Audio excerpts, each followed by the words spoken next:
नमस्कार, FM news देख रहे हैं आप। मैं हूं आपके साथ प्रतीक्षा चहल। लगातार यूपी विधानसभा चुनाव से जुड़ी तमाम अपडेट आप तक पहुंचा रहे हैं। 7वें चरण का मतदान जारी है और ऐसे में मतदाता अपने मताधिकार के इस्तेमाल के लिए मतदान केंद्रों पर पहुंच रहे हैं, बूथ पर पहुंच रहे हैं और मतदान कर रहे हैं। ऐसे में 3 बजे तक के आंकड़े आपको बता देते हैं। यहाँ पर बड़ी खबर का रुख करेंगे। यूपी में 3 बजे तक 46.40% मतदान अब तक हुआ है। यूपी में 3 बजे तक 46.40% मतदान हुआ है। वाराणसी की अगर बात करें तो 43.67%, आजमगढ़ में 42.28%, मऊ में 46%, जौनपुर में 47.18%, गाजीपुर में 46.28%, चंदौली में 50.79%, भदोई में 47.49%, मिर्जापुर में 44.66%, सोनभद्र में 49.84%। यानी कि चंदौली 3 बजे तक के आंकड़ों में बाजी मारता हुआ नजर आ रहा है। इससे पहले के आंकड़ों की अगर बात करें तो गाजीपुर आगे चल रहा था, लेकिन अब जो है चंदौली आंकड़ों में आगे निकलता हुआ नजर आ रहा है। 50.79% जो है मतदान वहां पर हुआ है। माफ कीजिएगा, इससे पहले की अगर हम बात करेंगे तो हम मऊ में सबसे ज्यादा मतदान हुआ था, तब मऊ बाजी मारता हुआ नजर आ रहा था, लेकिन अब मऊ को पीछे छोड़कर चंदौली आंकड़ों में आगे निकलता हुआ नजर आ रहा है।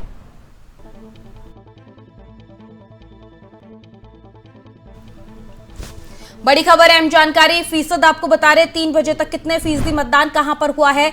तमाम आंकड़े आपकी टीवी स्क्रीन पर। चंदौली में 50.79%, भदोई में 47.49%, मिर्जापुर में 44.66% मतदान हुआ है। सोनभद्र की अगर बात की जाए तो 49.84% मतदान हुआ है। मऊ में 46, आजमगढ़ में 42.28, वाराणसी में 43.87% मतदान, जौनपुर में 47.18%, गाजीपुर में 46.28%, चंदौली में 50.79% मतदान। ये आंकड़े 3 बजे तक के आपको बता रहे हैं। मतदान के आंकड़े धीरे धीरे बढ़ रहे हैं। अभी कुछ घंटे बाकी हैं, करीब 2 घंटे का वक्त बचा है और इस 2 घंटे में मतदाताओं से यही अपील है कि अपने घरों से बाहर निकलें, मतदान का जो है अपने मताधिकार का इस्तेमाल करें, मतदान में अपना जो है हिस्सेदारी उसको तय जरूर करें।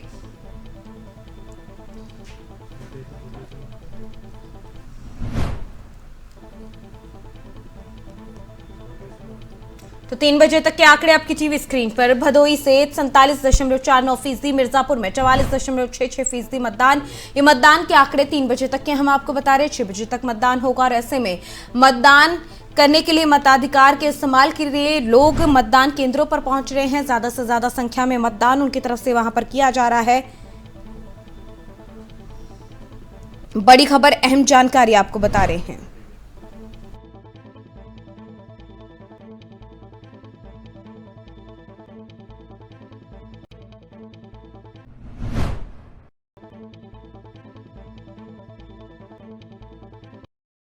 वहीं यूपी में आखिरी चरण का मतदान जारी और ऐसे में आईटीबीपी के जवानों की तरफ से कर्तव्य का पालन करते हुए जवानों और दिव्यांगों, बुजुर्गों का मतदान यहां पर करवाया गया। जवानों की तरफ से ये तस्वीरें आपको दिखा रहे हैं कि किस तरीके से मदद करते हुए आईटीबीपी के जवान जो हैं वो बुजुर्गों को मतदान केंद्र तक लेकर आ रहे हैं। हालांकि व्यवस्था को लेकर जहां तक बात होती है, वहां पर आयोग की तरफ से ये कहा जाता है कि दिव्यांगों के लिए यहाँ पर स्पेशल व्यवस्था की जाएगी। जैसे कि तस्वीरों में आप देख सकते हैं कि किस तरीके से व्हील चेयर पर बुजुर्ग को लेकर आया जा रहा है। और इसी बीच ये तस्वीरें गाजीपुर से हम आपको दिखा रहे हैं, जहां पर जवान अपने कर्तव्य का पालन करते हुए और इस बीच में मताधिकार के इस्तेमाल के लिए लोगों को यहाँ पर पहुंचाते हुए नजर आ रहे हैं।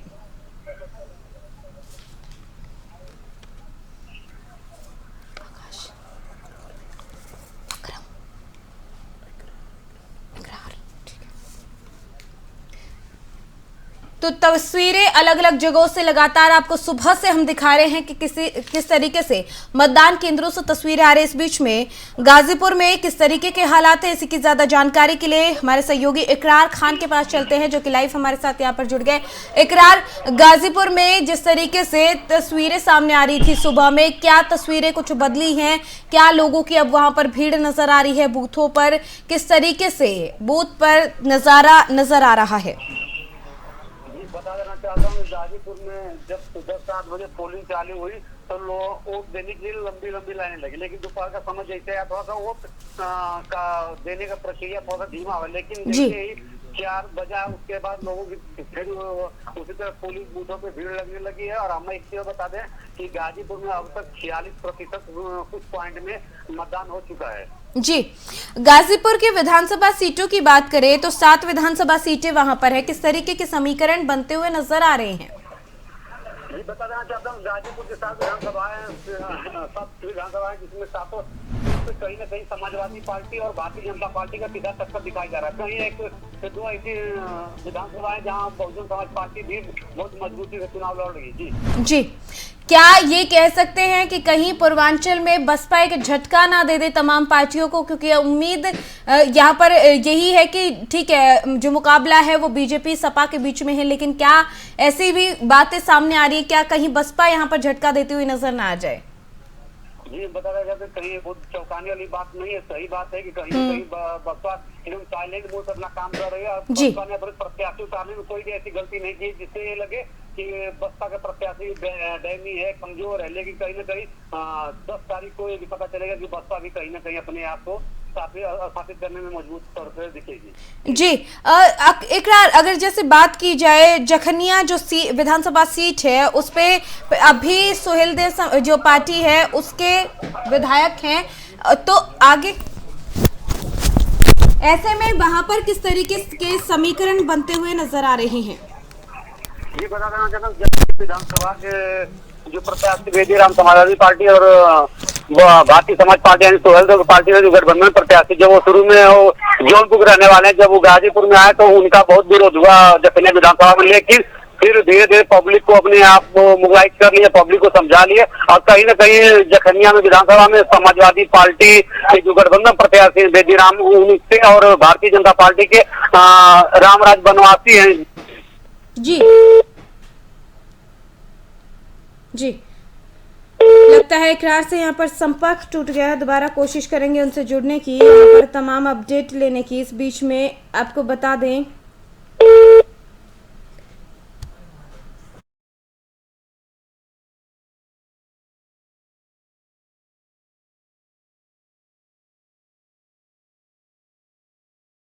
कि जखनिया विधानसभा सीट जिसकी हम बात कर रहे थे, फिलहाल वहां से सुहेलदेव भारतीय समाज पार्टी के त्रिवेणी राम विधायक हैं। उन्होंने सपा के गरीब राम को 5157 मतों से हराया था 2017 में, और यहाँ की अगर बात की जाए तो 60.21% मतदान हुआ था 2017 में। जखनिया सीट पर बीजेपी ने एक बार भी जीत दर्ज नहीं की है।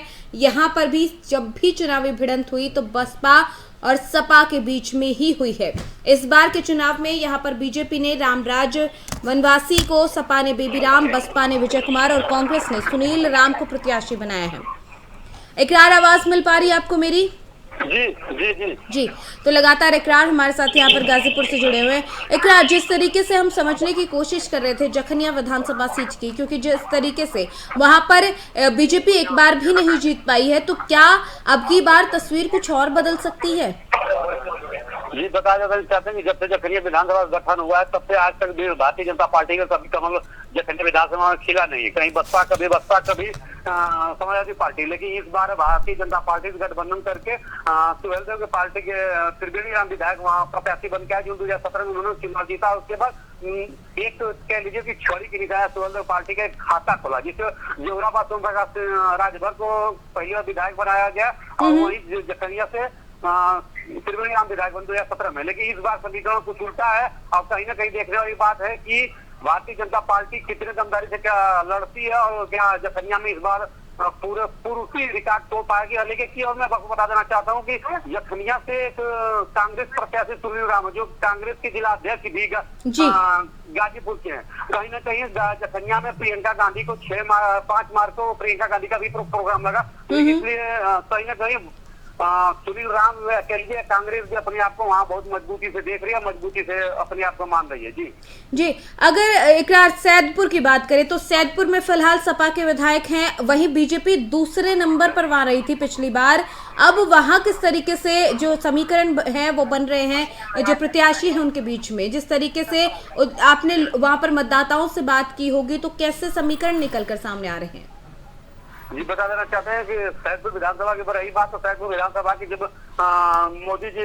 मोदी और योगी की लहर थी, उस समय भी समाजवादी पार्टी ने अपना वहाँ साइकिल चलाने का काम किया। लेकिन कुछ महीने पहले समाजवादी पार्टी के विधायक थे सुभाष पासी, जिन्होंने समाजवादी पार्टी को छोड़ के भारतीय जनता पार्टी का दामन थामा और उसके बाद भारतीय जनता पार्टी के बैनर तले लड़ रहे हैं। लेकिन कहीं ना कहीं क्षेत्र में उनका बहुत काफी विरोध हो रहा था, उनके पोस्टर भी फाड़े गए, उनके लोगों ने उनके जो प्रचार कर रहे थे उनके विरोध भी बहुत ज्यादा किया गया। वहीं समाजवादी पार्टी के प्रदेश में एकदम युवक लड़का समाजवादी पार्टी ने टिकट दिया कि उसका नाम अंकित भारती। कहीं ना कहीं वहाँ भी दोनों समाजवादी पार्टी और भारतीय जनता पार्टी के बीच बहुत ही जबरदस्त टक्कर देखने को मिलेगा। लेकिन एक चीज मैं कह दूं, वहाँ बसपा से डॉक्टर विनोद कुमार लड़ रहे हैं, जो MBBS MS है, वो भी बहुत मजबूती से लड़ रहे हैं। और कहीं ना कहीं फैक्टर देखने को अगर उनको बहुजन समाज पार्टी का पूरा समर्थन मिला तो कहीं ना कहीं अपने आप को डॉक्टर विनोद स्थापित करने में मजबूती से दिखेंगे। बिल्कुल इकरार, जैसे इन 2 विधानसभा सीटों की हमने बात की, उसके अलावा अगर गाजीपुर की बात करते हैं, गाजीपुर सदर में अभी बीजेपी के ऐसे विधायक हैं संगीता बलवंत, आज उनकी भी किस्मत दांव पर है, उनकी भी साख दांव पर है। ऐसे में 2017 में सपा के राजेश कुशवाहा को उन्होंने हराया था, और अब क्या वो जीत दोहरा पाने में यहाँ पर कामयाब हो पाएंगे? क्योंकि निगाहें सबकी इसी बात पर है कि आखिरी चरण पूर्वांचल में किस तरीके से सभी पार्टियां भेद पाएंगी। जी, बता रहे हैं, रही बात सदर विधानसभा की कंडीशन ये थी कि अब तक दोबारा कह लीजिए कि एक बार से दोबारा कोई एमएलए वहाँ सदर विधानसभा में बना नहीं। क्या इस बार इस चीज को संगीता बलवंत तोड़ पाती है? लेकिन एक चीज मैं और बता दूं कि कहीं ना कहीं संगीता बलवंत से कुछ लोग नाराज भी थे। वही समाजवादी पार्टी में एकदम लास्ट एंड मौके पे एक दाव खेला, जिससे साहू समाज के लिए जायसवाल समाज को एक प्रत्याशी बना दिया है, जो अब तक गाजीपुर में 27 साल के बाद किसी जायसवाल समाज को टिकट समाजवादी पार्टी ने दिया। इसकी वजह से कुछ जायसवाल कह लीजिए या गुप्ता जो कास्ट के इन लोगों के साथ उनका झुकाव ज्यादा, अगर इनका झुकाव समाजवादी पार्टी के साथ जाता तो कहीं ना कहीं संगीता बलवंत की लड़ाई बहुत टफ हो जाएगी और संगीता बलवंत के लिए चुनौतियां बहुत बड़ी है। मैं आपको बता दूं कि मेरे पीछे ठीक यही 4:30 बजे संगीता बलवंत यही वोट देने आएंगे और वोट देंगी। जी बिल्कुल इकरार, अगर बात करें आपके पीछे हमें मतदाता भी खड़े हुए दिखाई दे रहे हैं, अगर इन लोगों ने वोट डाला है तो जरा इनसे एक बार बात करने की कोशिश कीजिए।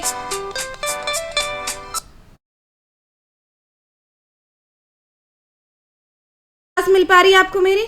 जी जी जी हाँ, तो इकरार मैं यही कहना चाह रही थी, आपके पीछे मतदाता नजर आ रहे हैं, मतदाताओं से जरा बात करने की कोशिश करिए, उनसे जरा पूछिए कि आखिर कौन से ऐसे मुद्दे रहे हैं, अगर ये मतदान करके आ चुके हैं तो किन मुद्दों पर इन मतदाताओं ने वोट किया है आज।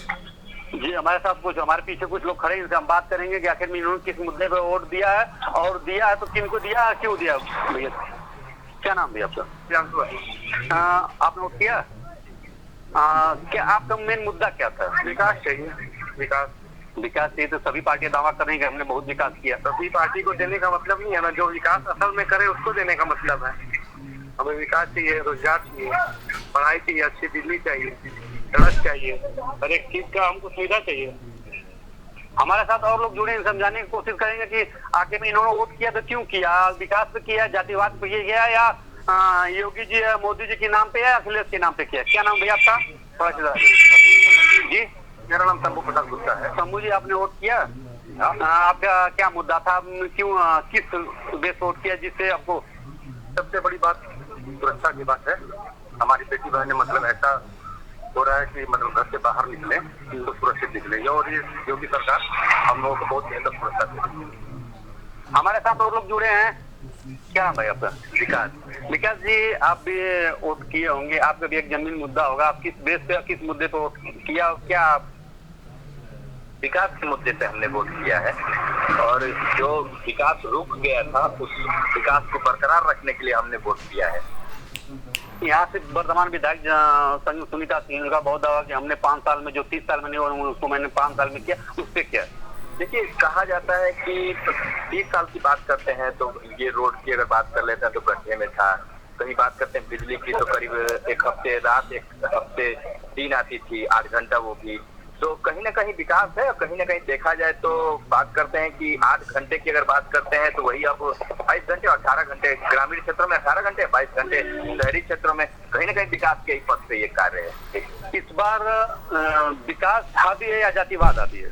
देखिए, जमनिया की बात करते हैं तो हर वक्त जैसे देखा जाए तो जातिवाद हावी रहा है, इसलिए कि यहाँ पे वर्तमान पूर्व 5 बार एमएलए भी रह चुके, एक बार एमपी भी रह चुके, कैबिनेट मंत्री भी समाजवादी पार्टी का, और समाजवादी पार्टी के बहुत दिग्गज नेता माने जाते हैं। वहीं वर्तमान विधायक और भारतीय जनता पार्टी के प्रत्याशी हैं सुनीता सिंह, वही परवेज खान भी दमदारी से अपना पक्ष बसपा से रखे।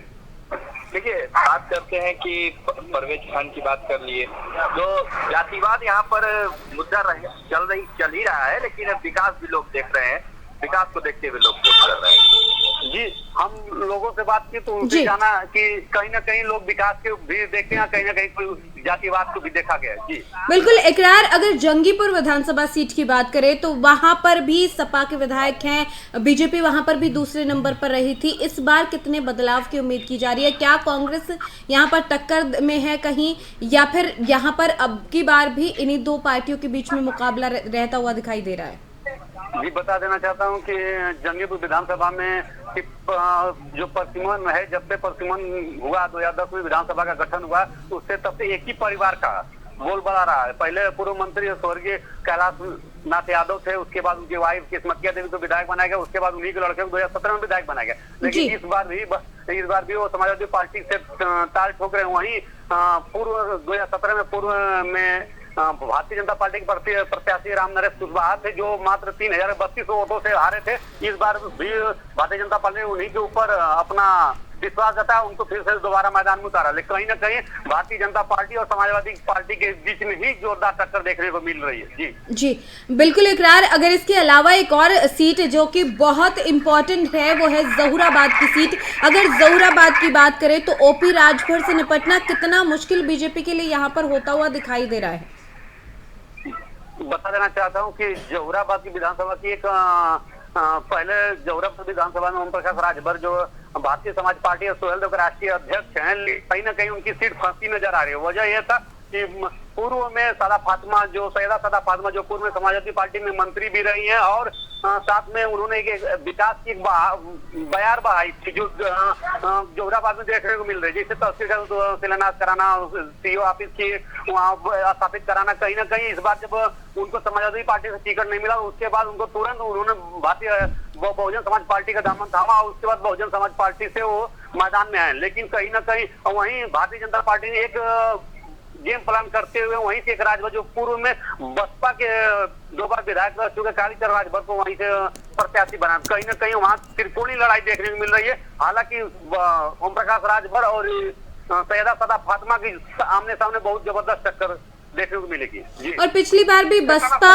और सुबह सपा में ही यहाँ पर जो है कंपटीशन देखने को मिला था। अब भी ये कह सकते हैं इस बार भी तस्वीर ज्यादा नहीं बदलेगी और तस्वीर कुछ ऐसी ही रहने वाली है पिछली बार की तरह? जी, कह दूं कि कहीं ना कहीं कुछ तस्वीर में थोड़ा बहुत इजाफा होगा। चुनाव कोई जीता या सदा फातिमा चुनाव जीतती या ओम प्रकाश राजभर बहुत थोड़े से मामूली से अंतर में वो चुनाव जीतेंगे। वजह क्या है कि दोनों पक्ष कोई अपने काम पे मांग रहा है, कोई अपने जातिवाद वोट मांग रहा है। वही देखना कि जनता किसको पसंद करती है, काम पसंद करती है, विकास पसंद करती है या जातिवाद पसंद करती है।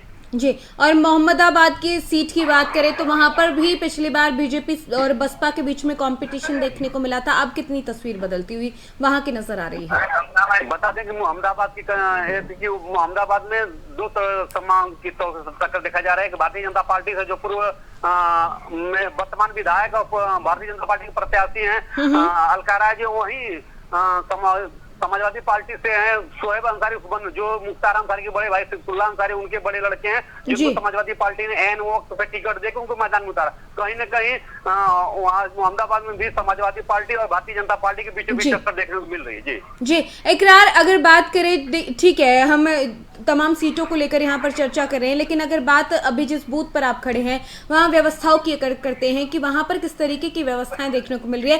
क्या वहाँ पर ईवीएम की परेशानी या फिर कोई और परेशानी भी देखने को मिली है सुबह से? जी, बता देंगे कि जहाँ मैं खड़ा हूँ मेरे पीछे बूथ चलादत से आदर्श मतदान केंद्र बनाया गया। यहाँ कोई ऐसी परेशानी नहीं है। व्हील चेयर का भी प्रोग्राम, व्हील चेयर का भी व्यवस्था की गई है। साथ में यहाँ पे सैनिटाइजर और स्कैनिंग का भी व्यवस्था करा। जो भी अंदर वोट डालने के लिए जा रहा है तो उसका स्कैनिंग किया जाता है। उसके बाद मास्क सैनिटाइजर उसको दिया जा रहा है। उसके साथ साथ मास्क भी लगाना है। लेकिन यहाँ केंद्रीय बल और उसके साथ यहाँ की जो लोक स्थानीय पुलिस है उसके बाद बहुत मजबूती से काम करें। हालांकि जिला अधिकारी मंगला प्रसाद सिंह और एसपी रामबदन सिंह बहुत बारीकी से सब पे नजर बनाए हुए हैं और पूरे जिले की कमान बहुत अच्छे से और शांतिपूर्वक चुनाव जी हो रहा है। जी, अगर बात करें जमानिया विधानसभा सीट की इकरार, तो इस बार क्योंकि बीजेपी के विधायक रही हैं, बसपा के जो थे वो दूसरे नंबर पर रहे थे 2017 में, और अब बीजेपी ने सुनीता परीक्षित सिंह को चुनावी मैदान में उतारा है। सपा की तरफ से ओम प्रकाश सिंह हैं। तो कितना मुकाबला यहाँ पर देखने को मिल रहा है? इस सीट को किस नजरिए से देखें, कैसे समीकरण यहाँ पर बन रहे हैं?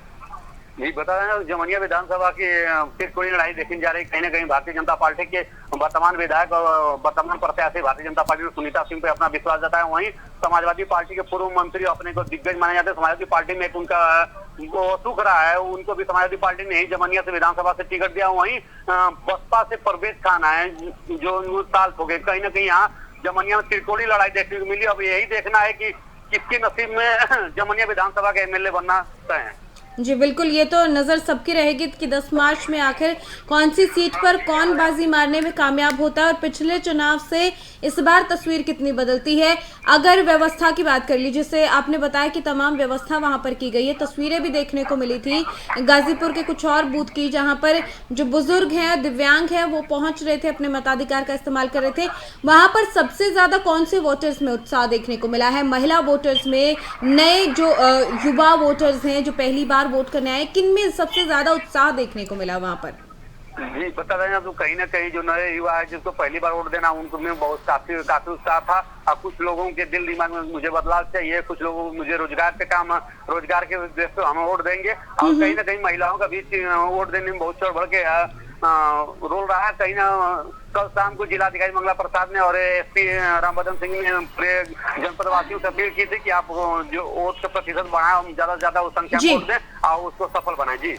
जी चलिए इकरार, बहुत शुक्रिया, आपने तमाम जानकारी दी। गाजीपुर से हमारे संवाददाता इकरार खान लगातार अपडेट पहुंचा रहे थे कि किस तरीके की तस्वीरें वहां पर आ रही हैं। तमाम सीटों को लेकर भी उनके साथ हमने चर्चा की, तमाम सीटों को लेकर भी वो जानकारी देते हुए नजर आए कि किस सीट पर किस तरीके के समीकरण वहां पर बनते हुए नजर आ रहे हैं। तो गाजीपुर की में किस तरीके की तस्वीरें आ रही थी वो आपको हमने दिखाई, और साथ ही बता दें कि वहां पर मतदाताओं में बड़ा उत्साह नजर आ रहा है। मतदाताओं से जब हमारे संवाददाता ने बात की है तो मतदाताओं की तरफ से यही कहा गया कि शिक्षा हो, सुरक्षा हो, विकास हो, ये तमाम वो मुद्दे हैं जिन पर उनकी तरफ से मताधिकार का इस्तेमाल किया गया है। मतदान करने के लिए जो मतदाता है वो बूथ पर पहुंचे थे और काफी भीड़ वहां पर देखने को मिली। और साथ ही साथ व्यवस्थाओं की बात की जाए तो वहां पर व्यवस्थाएं भी काफी अच्छे तरीके से की गई। बूथ पर हमारे संवाददाता मौजूद थे, वहां एक मॉडल बूथ था और उस पर सुबह से किसी तरीके की परेशानी मतदाताओं को नहीं आई।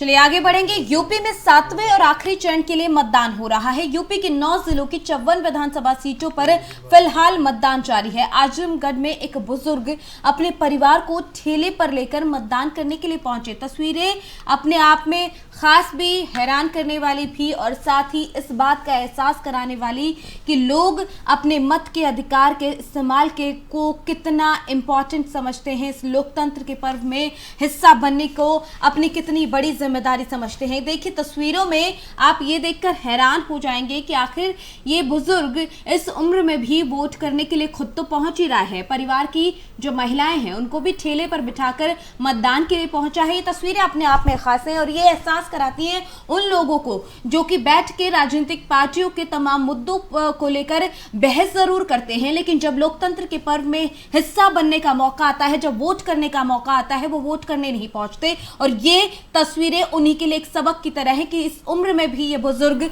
मतदान केंद्र पर मताधिकार के इस्तेमाल के लिए पहुंच रहे हैं। और इतना ही नहीं, अपने परिवार के सदस्यों को भी लेकर आए हैं, महिलाओं को लेकर आए हैं ठेले पर बिठाकर, ताकि वो अपने मताधिकार का इस्तेमाल करें लोकतंत्र के इस पर्व में, अपने उस एक वोट की कीमत को बता सके। वो एक वोट कितना कीमती है सरकार बनाने में, आपकी भागीदारी तय करने में, लोकतंत्र के इस पर्व में अपने कर्तव्य का निर्वहन करने में ये वोट कितना जरूरी है। और ये तस्वीरें वो आपको अच्छे से बता रही हैं। और बार बार FM न्यूज अपने दर्शकों से यही अपील करता है कि अगर आप फर्स्ट टाइम वोटर हैं तो जरूर ये मतदान का अनुभव ले, क्योंकि पहली बार जब आप मतदान करते हैं, इस कर्तव्य का निर्वहन करते हैं, इस अधिकार का प्रयोग करते हैं, तो वो अनुभव जिंदगी का सबसे खास अनुभव रहता है। क्योंकि आप देश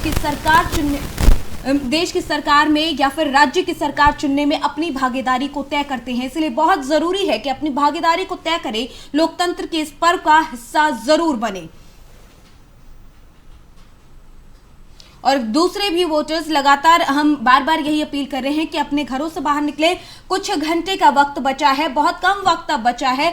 जितना वक्त बचा उसमें घर से बाहर निकलकर मतदान केंद्रों पर पहुंचे, अपने मताधिकार का इस्तेमाल करें, क्योंकि आखिरी चरण है, 7वां चरण है। आपके विधानसभा क्षेत्र में अगर चुनाव हो रहा है, बूथ पर पहुंचे और अगर आप वोट डालने के लिए एलिजिबल हैं तो वोट जरूर डालें और ऐसी सरकार चुनने में खुद की भागीदारी जरूर दे जो आपको लगता है कि विकास करेगी। तमाम मुद्दे जो कि जिन समस्याओं से आप जूझ रहे हैं, आपके क्षेत्र के लोग जूझ रहे हैं, उन समस्याओं के समाधान में जो है उनका निराकरण करने में काम करेगी।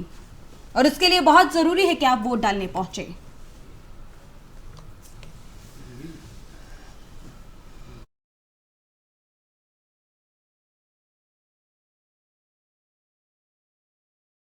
चलिए अब आपको दिग्गजों की 6 तस्वीरें दिखाते हैं आपकी टीवी स्क्रीन पर, जहां पर दिग्गज मतदान करने के लिए पहुंचे। सबसे पहली तस्वीर में अनुप्रिया पटेल है, दूसरी में रविंद्र जायसवाल है, तीसरी तस्वीर में अंसारी को आप देख सकते हैं जहां पर वोट डालने के लिए वो पहुंचे हैं, चौथी तस्वीर में अजय रॉय हैं, साथ ही पांचवी तस्वीर भीम राजभर की, छठी तस्वीर नीलकंठ तिवारी की, जहां पर ये तमाम नेता दिग्गज जो है वो वोट डालने के लिए पहुंचे हैं। 7वें चरण में मतदान जारी है और ये दिग्गज भी अपने मताधिकार के इस्तेमाल के लिए मतदान केंद्रों पर पहुंचे।